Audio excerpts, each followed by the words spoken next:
बड़ी खबर है, नीट यूजी पेपर लीक मामले में बड़ी खबर। सीबीआई की चार्जशीट पर कोर्ट में सुनवाई से जुड़ी ये बड़ी अपडेट है। छात्रों ने दिन रात मेहनत करके पढ़ाई की, सिर्फ इस उम्मीद में कि वो इस साल की नीट परीक्षा पास करेंगे और फिर एक दिन डॉक्टर बनेंगे और अपने परिवार की जिंदगी को बेहतर बनाएंगे।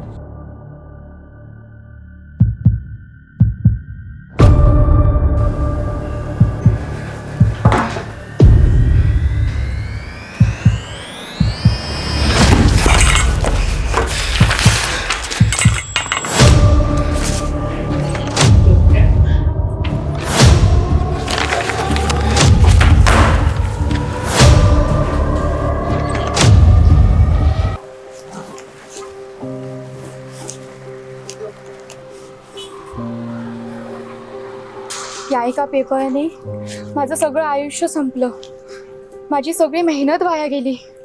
वाया गेली? तर तुला तसं वाटतंय? काका, तुम्हाला नाही कळणार, या एका पेपरने माझं सगळं आयुष्य वाया गेलंय। एका पेपरनेच ना? आणि तू तुझं आयुष्य संपवायचं ठरवलंस? मी दिल्लीला जाऊन 2 वर्ष एक्झाम साठी प्रिपरेशन केली, दिवस रात्र अभ्यास केला। माझे बाबा प्रायव्हेट कंपनीमध्ये कामाला असतात, त्यांचा तेवढा पगार पण नाही, पण त्यांनी माझ्यासाठी माझ्या शिक्षणासाठी कर्ज काढलं। बाबा नेहमी म्हणायचे, तू अभ्यास कर, पैशांची काळजी करू नकोस, पाहिजे तर मी ओव्हरटाईम करीन, गरज पडली तर अजून कर्ज काढेन, फक्त तू एक दिवस पांढरा कोट घालून माझ्या समोर डॉक्टर म्हणून उभी राहा, तेव्हाच माझ्या सगळ्या मेहनतीला यश मिळेल। त्यांचं हे दुःख बघण्यापेक्षा जीव दिलेला बरा। तुझ्या बाबांनी कर्ज काढलं कारण त्यांना विश्वास होता तुझ्यावर, पण त्यांनी कर्ज काढलं हे तू आत्महत्या करण्यासाठी नाही, तर तुझ्या स्वप्नांसाठी, तुझ्यासाठी। पण आता माझ्याकडे राहिलं ते काय? अगं, एक पेपर गेलाय, तुझी क्षमता नाही।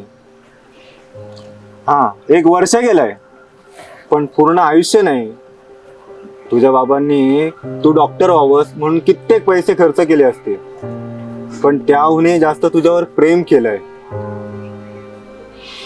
तू जर आज हे चुकीचं टोकाचं पाऊल उचललंस तर ते पेपर लीक करणारे हरतील की नाही हे मला माहित नाही, पण तुझ्या आईवडिलांचे संस्कार आणि मेहनत नक्की झरेल।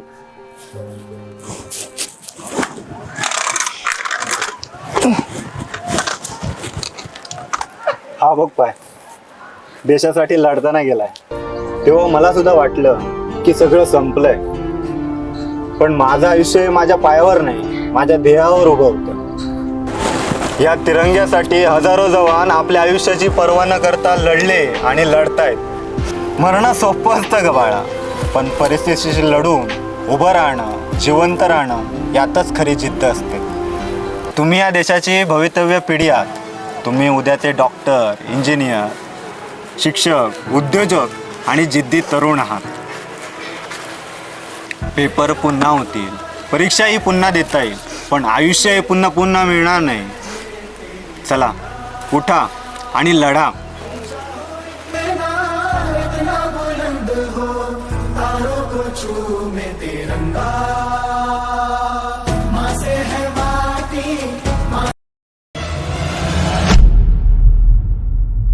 सर, ऑपरेशन यशस्वी झालं। मी वाचलो?